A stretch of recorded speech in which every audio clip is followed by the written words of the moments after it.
Hello students, नमस्कार। मैं doctor Rishabh Jain, सहाचार्य संगीत वाद्य, एमएस कॉलेज बीकानेर से आज ऑनलाइन व्याख्यान में आप सभी लोगों का फिर से स्वागत करता हूं। ये जो क्लास है वो बीए सेकेंड ईयर के विद्यार्थियों के लिए होगी। आज हम जिस विषय पर और जिस पेपर के बारे में चर्चा करने जा रहे हैं वो है बीए सेकेंड ईयर के लिए के विद्यार्थियों के लिए जो थ्योरी पेपर सेकंड है उसका यूनिट फर्स्ट हम डिस्कस करेंगे। यूनिट फर्स्ट में सेकंड क्वेश्चन है वाद्य वर्गीकरण यानी क्लासिफिकेशन ऑफ इंस्ट्रूमेंट्स।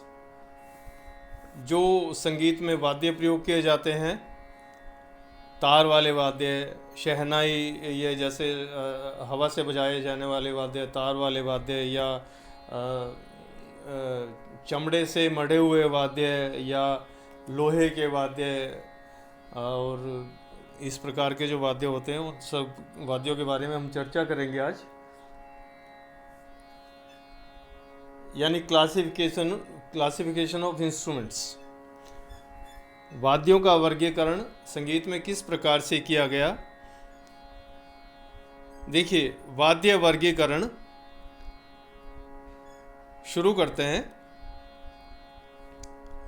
वर्गीकरण से अभिप्राय है किसी वस्तु, किसी विषय या किसी वाद्यों की जब अधिकता हो जाती है तब उनके अलग अलग अध्ययन या विवेचन करने की दृष्टि से उनके वर्ग या हिस्से क्रमानुसार बनाए जाते हैं जिससे उस विषय पर सम्यक रूप से विचार किया जा सके। यही विचारधारा वाद्यों के वर्गीकरण के लिए भी प्रचलित है। संगीत में वाद्यों का वर्गीकरण कोई एक नया विषय नहीं है। वैदिक काल में भी नाना प्रकार के वाद्यों के वर्गीकरण किए गए,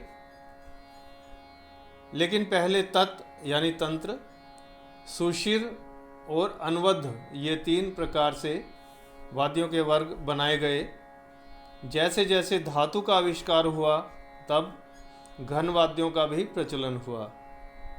इस प्रकार तत्, सुशिर, अवनद्ध और घन वाद्यों को रखा गया। अब देखिए, ये इन वाद्यों का क्या अर्थ है, इनके अंतर्गत कौन कौन से इंस्ट्रूमेंट आते हैं और इनका क्या मतलब है, ये मैं आपको सब समझाता हूँ। तत्, सुशिर, अवनद्ध और घन, अपना जो वर्गीकरण हम वाद्यों का करेंगे उसमें चार प्रकार के वाद्य आते हैं। मध्यकाल में वाद्यों के वर्गीकरण में तत्, वितत्, सुशिर और घन, ये चार प्रकार से वाद्य वर्गीकरण हुआ। विद्वानों का मानना है तत् शब्द के साथ संगति बिठाने के लिए वितत् शब्द की रचना की। तत् तंत्र वाद्य थे, वितत् तालवाद्य यानी अवनद्ध वाद्य थे। इस प्रकार तत्, वितत्, सुशिर और घन, ये चार प्रकार के वाद्यों का उल्लेख मियां तानसेन की रचनाओं में भी मिलता है।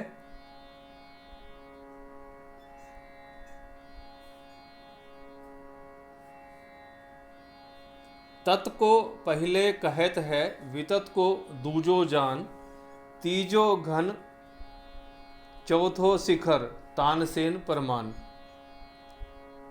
लेकिन वाद्यों के वैज्ञानिक रूप से वर्गीकरण का आधार मूल रूप से भरतकृत नाट्य शास्त्र का आतोद्य विधान है, जिसमें सभी प्रकार के स्वर एवं ताल वाद्यों का विधिवत विवरण दिया गया, जो इस प्रकार है। देखिए, तत्, अवनद्ध, घन और सुशिर आतोद्य यानी वाद्यों के चार प्रकार लक्षणों सहित जानने चाहिए। भरत काल में वाद्यों के लिए आतोद्य शब्द का चलन था। आतोद्य शब्द की व्युत्पत्ति तुद धातु में आ उपसर्ग लगाने पर आतोद्य शब्द की रचना हुई। आज आतोद्य के स्थान पर वाद्य शब्द का प्रयोग उसी अर्थ में किया जाता है। देखिए, प्राचीन संगीत में भी वाद्य के अनेक प्रकार प्रचलित थे। आज तो वाद्यों के देशी विदेशी विभिन्न प्रकारों की संख्या अधिकतम है, किंतु सभी वाद्य तत्, सुशिर, अवनद और घन इन 4 वर्गों के अंतर्गत आ जाते हैं। अब हम इन चारों इंस्ट्रूमेंट्स के जो क्लासिफिकेशन किया गया है, उनका वर्गीकरण किया गया है, उस विषय में बात करते हैं। सर्वप्रथम हम तत्वाद्य के विषय में बात करें। तत्वाद्यों को तंत्रवाद्य या ततातोद्य भी कहा जाता है। तत् शब्द तन धातु से व्युत्पन्न हुआ, अर्थात तन्यते इति ततम। जिस प्रकार उपकरण में तार फैलाकर रखे जाते हैं और उन तंत्र पर प्रहार करने से स्वरों की उत्पत्ति हो, उसे तत् या तंत्रवाद्य कहा जाता है। इस दृष्टि से मानवीय कंठ भी एक तंत्रवाद्य है, जिसमें प्राकृतिक रूप से स्वर तंत्रियां रहती हैं। वायु का आघात जब इन तंत्रियों पर पड़ता है तो उनसे स्वरों की उत्पत्ति होती है। इसलिए कंठ को कंठतंत्री या गात्र वीणा का नाम भी दिया गया है। प्राचीन संगीत में इसे दैवी वीणा भी कहा गया, क्योंकि यह तंत्रवाद्य ईश्वरीय प्रदत्त है। इसके अतिरिक्त जितने भी तंत्रवाद्य जैसे वीणा, सितार, सरोद, वायलिन, तानपुरा, गिटार इत्यादि सभी मनुष्य निर्मित वाद्य कहे गए हैं। प्राचीन संगीत में इन तंत्रवाद्यों को मानुषी वीणा संज्ञा दी गई। जितने भी तंत्रवाद्य हैं ये सभी स्वर वाद्य कहलाते हैं। ये तत्वाद्यों के विषय में मैंने बताया आपको। देखिए, बेसिकली अपनों को ये जानना तंत्रवाद्यों के विषय, तंत्रवाद्य के अंतर्गत कौन कौन से वाद्य आते हैं। एक जनरल लैंग्वेज में मैं आपको बताऊं, जिन वाद्यों में तार होती है, जो तार पर आघात करके बजाए जाते हैं, जैसे सितार, सरोद, वीणा, वायलिन इत्यादि जो वाद्य हैं, वो तंत्रवाद्यों के अंतर्गत आते हैं। सेकंड नंबर पर हम लेते हैं सुशिर वाद्य। देखिए, सुशिर वाद्य के बारे में हम चर्चा करें। हमारे जितने भी संगीत विषयक वर्ण विषय हैं, वे सभी संस्कृत भाषा में निबद्ध हैं। अतः सुशिर वाद्य वे सुषि का अभिप्राय छिद्र या छेद से है। जिस उपकरण में छिद्र हो वे सुशिर वाद्य कहलाते हैं। इस वाद्य में मुंह की फूंक द्वारा स्वरोत्पत्ति की जाती है। इसके अंतर्गत वंशी, बांसुरी, मुरली, क्लोरोनेट, शहनाई इत्यादि वाद्य आते हैं। ये सभी वाद्य मुंह की फूंक से बजाए जाते हैं।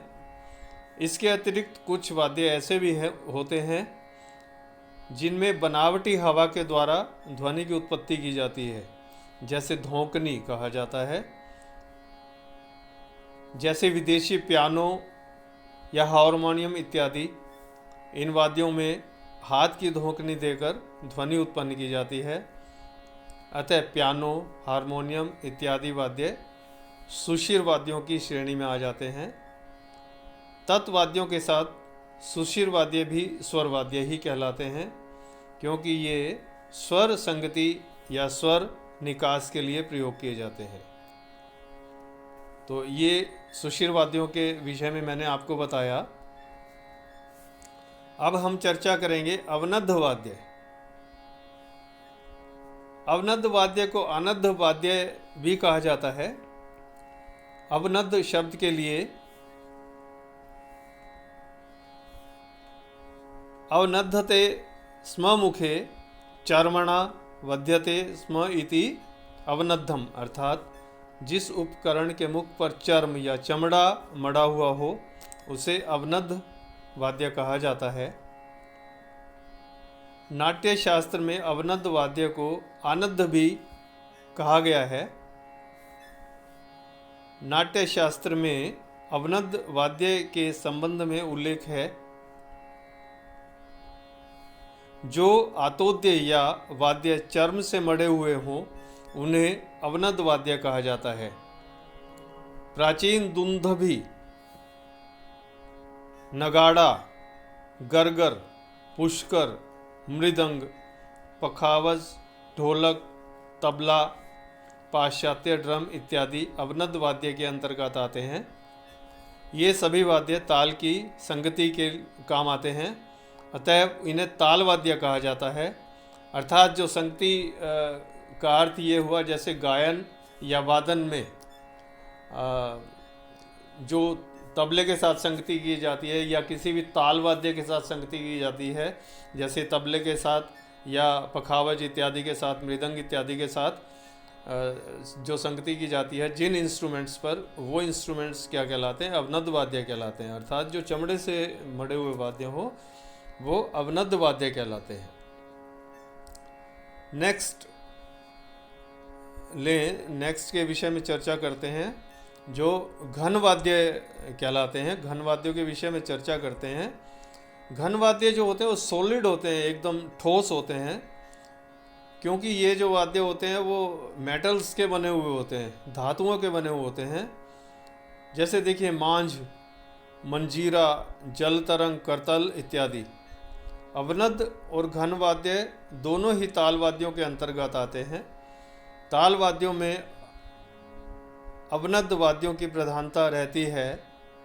घन वाद्य अवनद्ध वाद्यों का उपकारक होता है।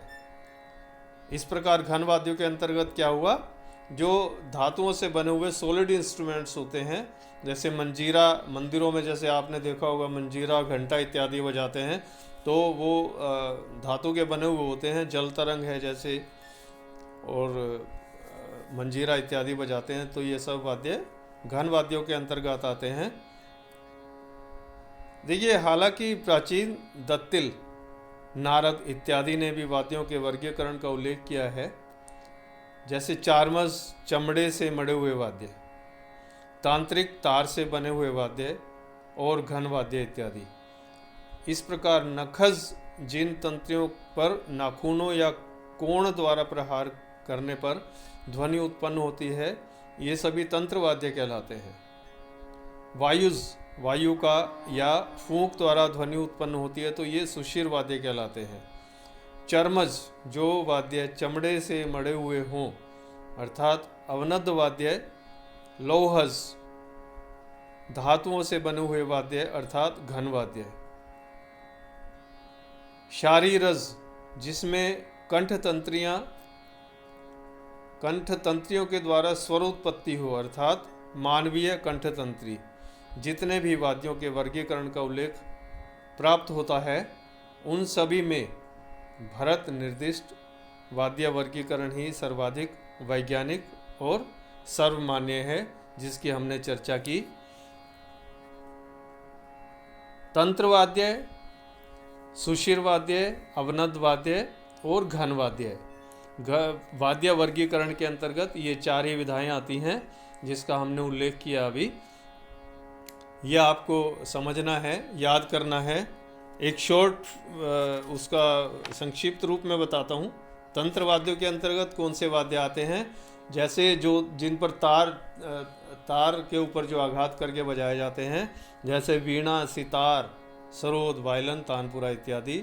सुशिर वाद्यों के अंतर्गत कौन से वाद्य आते हैं, जो जिनमें छिद्र होते हैं और हवा के थ्रू जिनको बजाया जाता है, जैसे बांसुरी, वंशी, मुरली, हारमोनियम, पियानो इत्यादि। अवनद वाद्य मैंने क्या बताया था, जो चमड़े से मढ़े हुए वाद्य होते हैं, जो ताल वाद्य होते हैं, जैसे तबला, मृदंग, पखावज, ढोलक इत्यादि। और अंत में हमने बात की घन वाद्यों की, जो कि सॉलिड इंस्ट्रूमेंट्स होते हैं, जो कि धातुओं से बने हुए होते हैं, जैसे झांझ, मंजीरा, जल तरंग इत्यादि वाद्य, ये घन वाद्यों के अंतर्गत आते हैं। तो आशा है आपको ये सब समझ में आया होगा। आप इसका जो मैंने PDF डाला है व्हाट्सएप पे वो भी पढ़ें, और इस वीडियो को अच्छे से सुने, बार बार सुने, तब आपको इसका आभास होगा। नेक्स्ट सेशन में आपसे फिर मुलाकात होगी। तब तक के लिए थैंक यू, धन्यवाद।